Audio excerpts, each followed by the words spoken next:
ओम शांति। आज बाबा की पहली तारीख की मुरली सुनते हैं। शिव बाबा सारे कल्प में पुरुषोत्तम संगम युग पर आते हैं। हम बच्चों को भी उत्तम पुरुषोत्तम बनाने के लिए। तो बाबा कहे, बच्चे, फूलों का बगीचा इस दुनिया को बनाने के लिए मैं आता हूँ, और ऐसे में आप बच्चों को भी अपने आप को फूल बनाना है।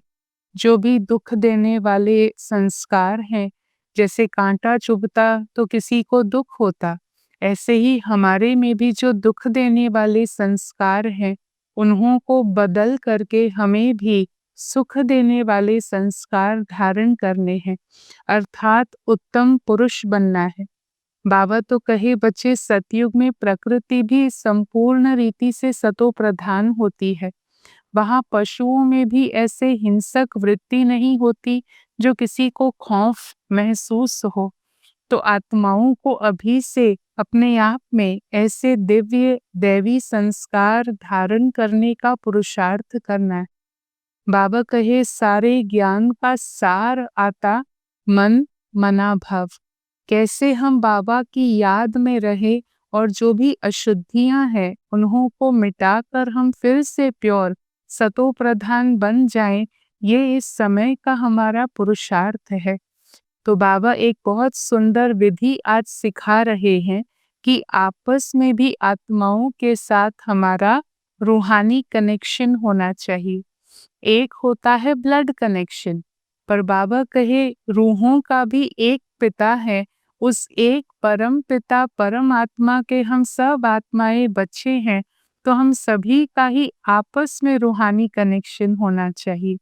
और इस रूहानी कनेक्शन के आधार से सभी से स्नेह से प्यार से मिल करके सभी को अपना समझ करके हमें चलना है।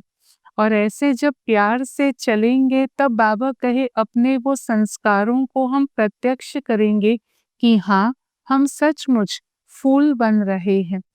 तो ऐसे बाबा आज हमें देह के जो भी रिश्ते हैं, देह के जो भी लैंडमार्क्स हैं, बाबा कहे उससे अभी आत्मा को ऊपर उठना है। लौकिक कनेक्शन नहीं, लेकिन अलौकिक अर्थात एक स्पिरिचुअल कनेक्शन से हमें एक दूसरे के साथ चलना है। साथ साथ बाबा सिखाते हैं कि बच्चे, कोई भी चीज में जब दी जाती है दूसरे को, तो वैल्यू स्नेह से होती है। इसीलिए परमात्मा के प्रति स्नेह रखते हुए जब हम उनसे योग लगाते हैं तो बहुत सहज योगी हो जाते हैं। तो कोई भी चीज की वैल्यू स्नेह से है, तो जो भी बच्चे स्नेह से बाबा को अर्पण करते हैं, बाबा उसको उससे ज्यादा स्नेह से स्वीकार करते हैं और वो आत्मा सहज योगी बन जाती है। तो ऐसे आज बाबा की मुरली सुनते हैं। सार है, मीठे बच्चे, तुम्हें इस पुरुषोत्तम संगम युग पर ही उत्तम से उत्तम पुरुष बनना है। सबसे उत्तम पुरुष हैं ये लक्ष्मी नारायण। बाबा एग्जाम्पल हमारे सामने लाते हैं, जो उनमें रूहानियत है, जो उनमें रॉयल्टी है, जो उनमें प्योरिटी है। हमें भी अपने संस्कारों को ऐसा बनाना है, उत्तम बनना है। फिर प्रश्न है, तुम बच्चे बाबा के साथ साथ कौन सा गुप्त कार्य कर रहे हो? उत्तर है, आदि सनातन देवी देवता धर्म और दैवी राजधानी की स्थापना तुम बाबा के साथ गुप्त रूप से ये कार्य कर रहे हो। बाबा बागवान है। बाबा आकर कांटों के जंगल को फूलों का बगीचा बनाते हैं। अब उस बगीचे में कोई भी खौफनाक या दुख देने वाली चीजें नहीं होती। बाबा जो दुनिया बनाते हैं इट इज कम्प्लीटली प्योर। हाँ, वहाँ पर हर चीज, प्रकृति भी संपूर्ण रीति से सतो प्रधान होने के हिसाब से सुखदायी है। फिर आज की मुरली का गीत है, आखिर वह दिन आया आज। ओम शांति। रूहानी बाबा बैठ बच्चों को समझाते हैं, समझाएंगे तो जरूर शरीर के द्वारा ही। आत्मा शरीर के बिना कोई कार्य नहीं कर सकती है, तो रूहानी बाबा को भी एक ही बार पुरुषोत्तम संगम युग पर शरीर लेना पड़ता है। ये संगम युग है, इनको पुरुषोत्तम युग भी कहेंगे, क्योंकि इस संगम युग के बाद ही फिर सतयुग आता है। सतयुग को भी पुरुषोत्तम युग कहेंगे। ये है पुरुषोत्तम बनने का युग। और सतयुग वो युग है जहाँ सभी आत्माएं सचमुच उत्तम पुरुष हैं। बाबा आकर स्थापना भी पुरुषोत्तम युग की करते हैं। सोच कितनी ऊंची लेवल पर चली जाती है। पुरुषोत्तम युग। हर आत्मा सोचती है जो मेरी उत्तम ते उत्तम स्थिति है, जो मेरी उत्तम ते उत्तम अवस्था है, इस पल भगवान के साथ से, भगवान की मदद से मुझे उसको पाना है। आज मैं आत्मा जो भी हूँ, जैसे भी हूँ, जो भी गुण है या जो भी अभी अवगुण रहे हुए हैं, अपने गुण अवगुण सहित मैं एक परमात्मा की, एक ईश्वर की हूँ। और आगे चलकर ईश्वर फिर हमें संवारते हैं और सचमुच उत्तम बनाते हैं, हर एक को उत्तम बनाते हैं। इसीलिए बाबा पुरुषोत्तम युग कह रहे हैं। संगम युग पर बाबा आते हैं तो जरूर यह भी पुरुषोत्तम युग हुआ ना। यहाँ ही बच्चों को भगवान बाबा पुरुषोत्तम बनाते हैं। फिर तुम पुरुषोत्तम नई दुनिया में रहते हो। पुरुषोत्तम अर्थात उत्तम से उत्तम पुरुष। जैसे ये राधे कृष्ण है अथवा लक्ष्मी नारायण है, ऐसा दिव्य गुणों से संपन्न बाबा हम बच्चों को बनाते हैं। कहते हैं, मीठे लाडले बच्चे, तुम आत्मा पतित बन गई हो, इसीलिए अभी आत्माएं हेल में ही हैं। जब आत्माएं इम्प्योर हो जाती तो एक्शंस, इंटरैक्शंस में भी वो इम्प्योरिटी आ जाती है। और जितनी जितनी इम्प्योरिटी बढ़ती है उतने उतने एक्शंस की क्वालिटी डिग्रेड होती है। और फिर दुनिया, पूरी दुनिया ही नर्क समान महसूस होती है। कहते भी हैं अभी कलयुग के 40,000 वर्ष बाकी हैं, तो जरूर फिर कलयुग के वासी ही कहेंगे। पुरानी दुनिया तो है ही ना। इस समय मनुष्य अंधियारे में भी है। हाँ, क्या रोशनी है, क्या सतयुग है, क्या पुरुषोत्तम बनना है, इन बातों से दूर है। तो सवेरे उठकर बहुत प्यार से बाबा को याद करना है।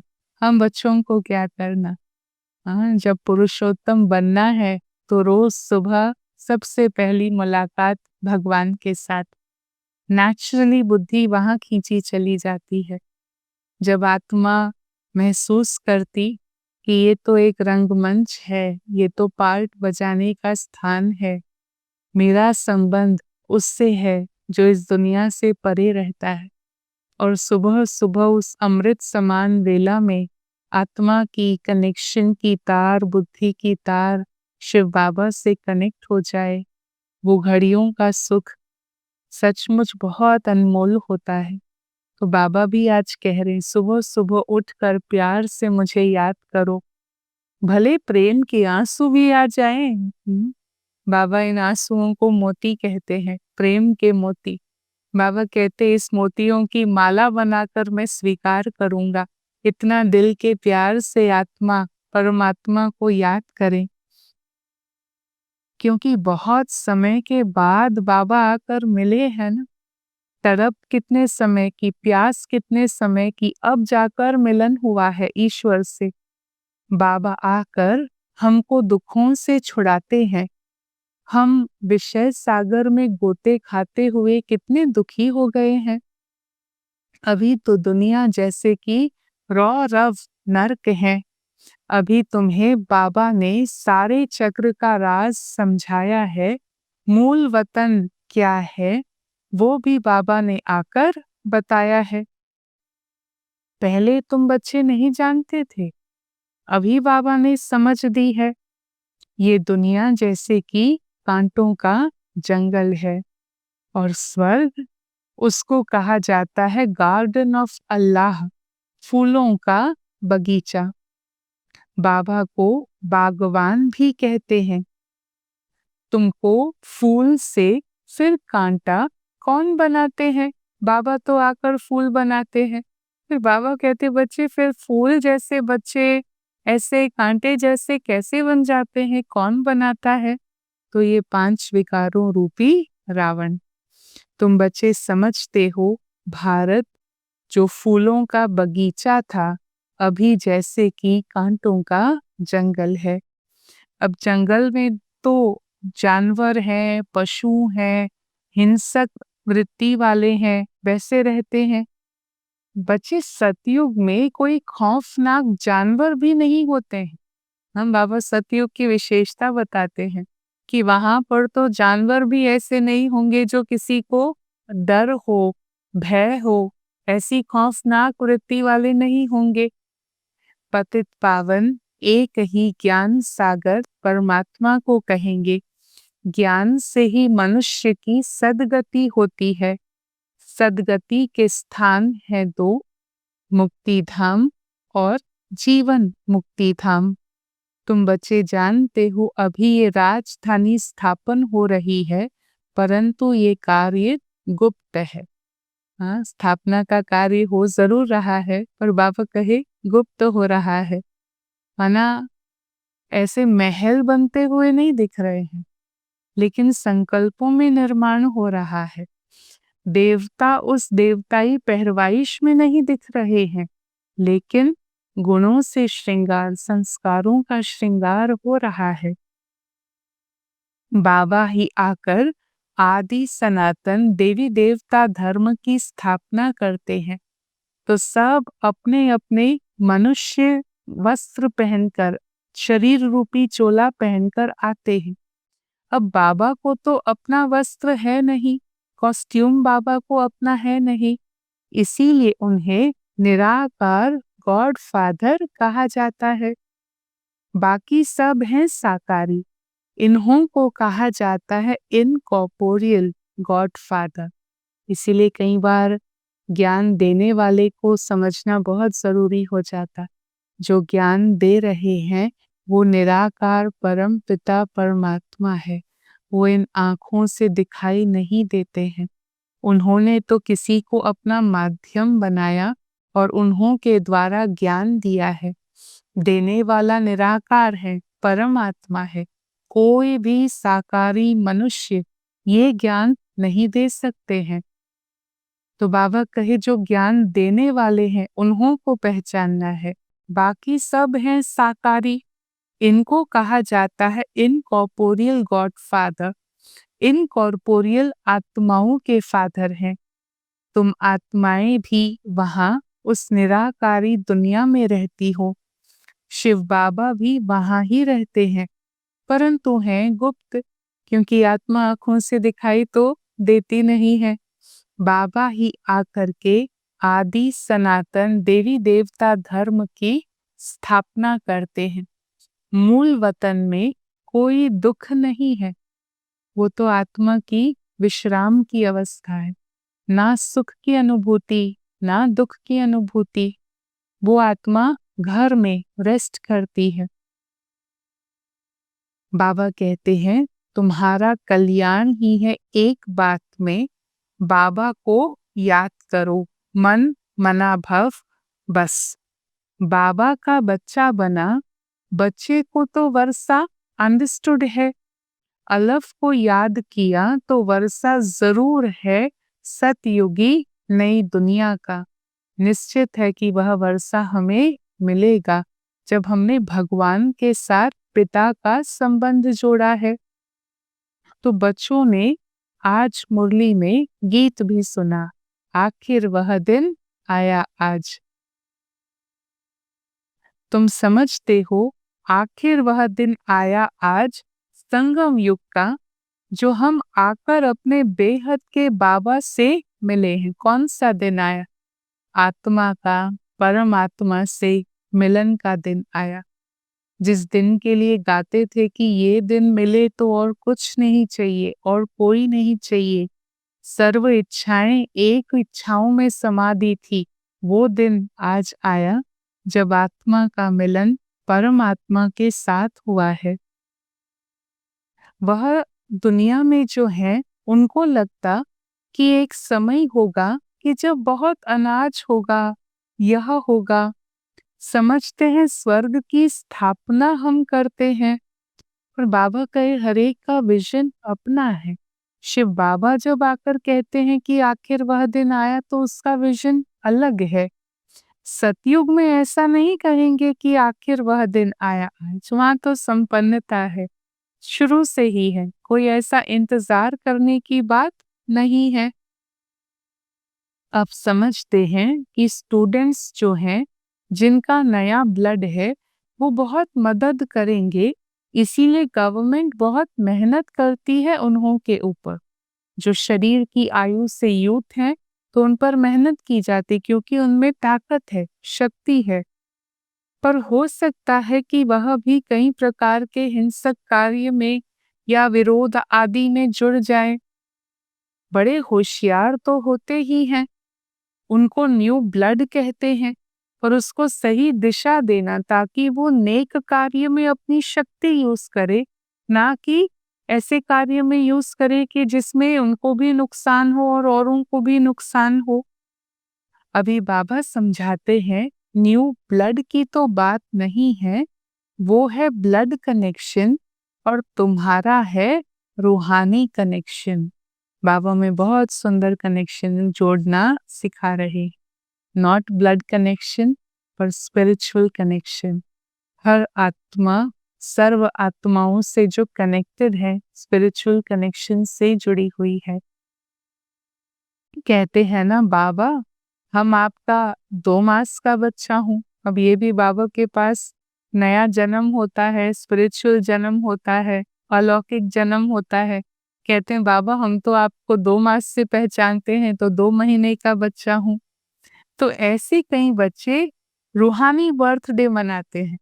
जब से बाबा की पहचान मिली वो डेट याद रखते हैं और उसको अपना अलौकिक बर्थडे, रूहानी बर्थडे कहते हैं, वो मनाते हैं। ईश्वरीय बर्थडे ही मनाना चाहिए।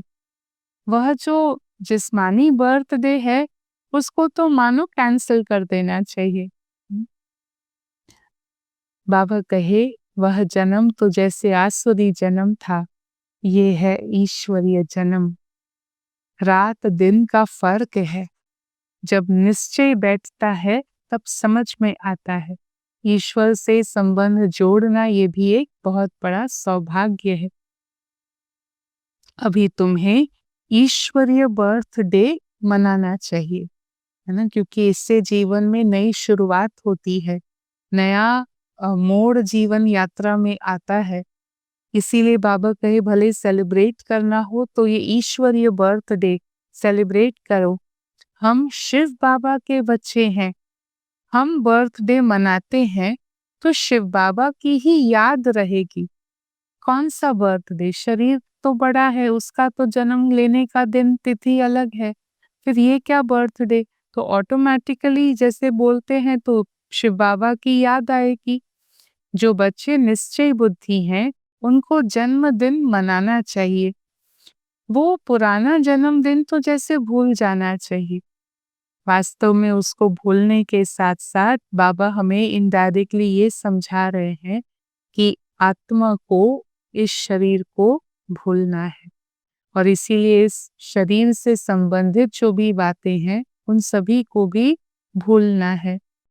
ये भी बाबा राय देते हैं।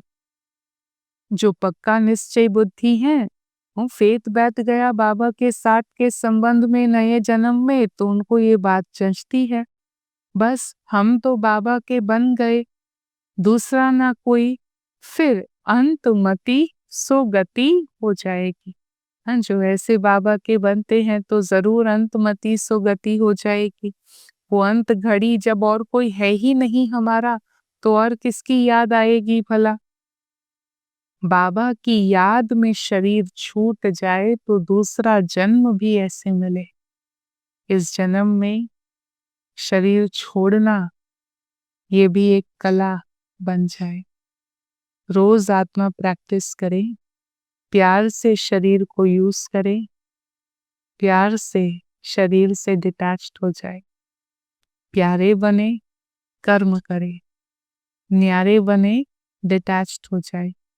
रोज रोज ये अभ्यास करते करते आखिर वो समय आएगा जब आत्मा सहज पुराना शरीर छोड़ देगी। पर प्रैक्टिस लंबे समय से, बहुत काल से चाहिए। नहीं तो कहते हैं अंत काल जो स्त्री सिमरे जैसी स्मृति होगी, अगला जन्म वैसा होगा। अंतिम घड़ी बहुत इंपॉर्टेंट होती है।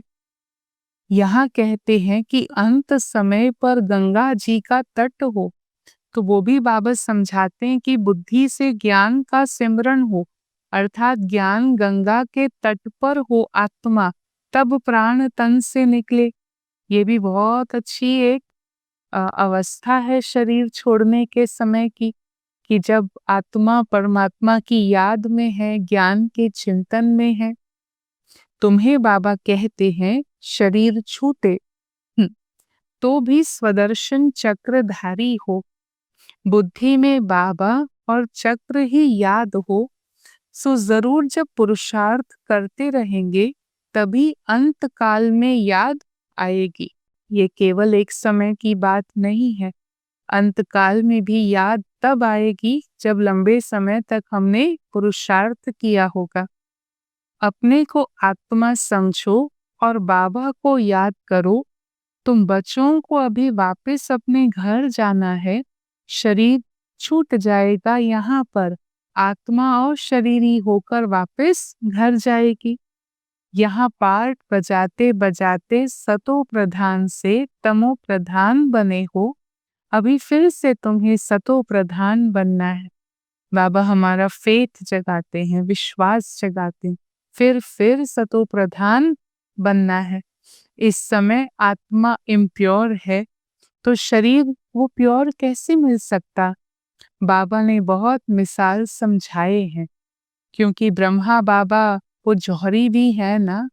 व्यवसाय से तो जब तक ब्रह्मा बाबा को भी शिव बाबा की पहचान नहीं थी, ज्ञान नहीं था, तो जौहरी थे।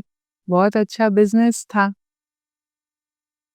तो खाद जेवर में नहीं, सोने में पड़ती है। 24 कैरेट से 22 कैरेट बनाना होगा तो चांदी डालेंगे। ऐसे ही बाबा कहे आत्मा भी एकदम से इम्प्योर नहीं बनती।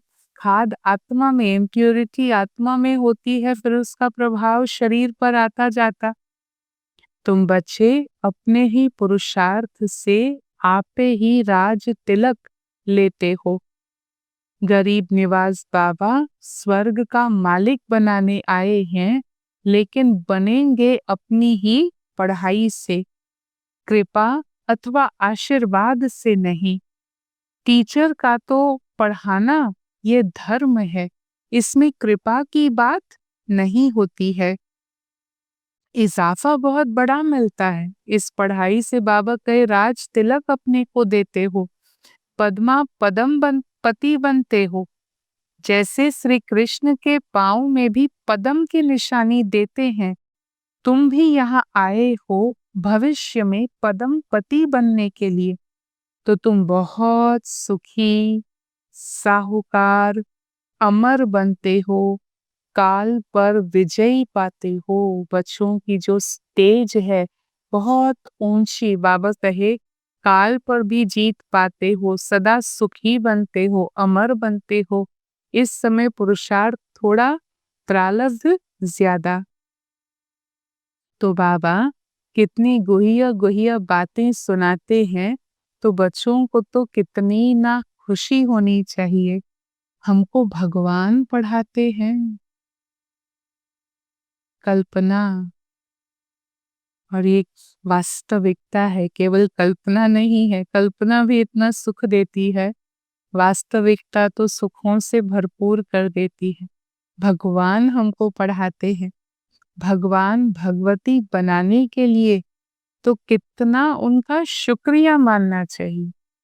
हर पल का शुक्रिया, हर अवसर का शुक्रिया, हर चुनौती का भी शुक्रिया, बाबा के साथ का शुक्रिया, बाबा के एक एक ज्ञान रत्न का शुक्रिया। बस वो एक भावना अविरत उसका प्रवाह होना चाहिए। बाबा की याद में रहने से स्वप्न भी अच्छे आएंगे। अच्छा, मीठे मीठे सिकी लधे बच्चों प्रति माता पिता बाप दादा का याद, प्यार और गुड मॉर्निंग। रूहानी बाप की रूहानी बच्चों को नमस्ते। हम रूहानी बच्चों की रूहानी बाबा को नमस्ते। फिर आज बाबा हमें वरदान देते हैं, स्नेह और सहयोग की विधि द्वारा सहज योगी भव। बाप दादा को बच्चों का स्नेह ही पसंद है। जो यज्ञ स्नेही और सहयोगी बनते हैं वह सहज योगी स्वतः बन जाते हैं। सहयोग सहज योग है। दिलवाला बाबा को दिल का स्नेह और दिल का सहयोग ही बहुत प्रिय है। छोटी दिल वाले छोटा सौदा करके खुश हो जाते हैं और बड़ी दिल वाले बेहद का सौदा करते हैं। वैल्यू स्नेह की है, चीज की नहीं।